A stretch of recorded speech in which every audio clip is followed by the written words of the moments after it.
Got Leo. He has the steam machine. We have Ford right now doing a demo showing these guys. So clean AC system, clean console, and remove every dirt that you might have. It's pushing away, it's melting grease. You remove the excess water, it's gonna be clean. You don't need to use chemical. The idea is to reduce the use of chemical by 80% at least. Okay, on a console, you don't need to brush, you don't need to rinse. You just remove the excess water and you're good to go.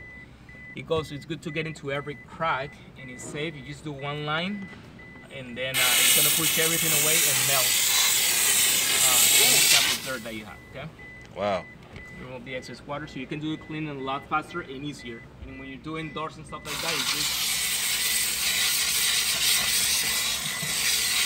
remove the excess water and it feels like if you put chemical on it, yeah. Okay? I don't know if you want to get into that side, this side, Brandon, I'll show you.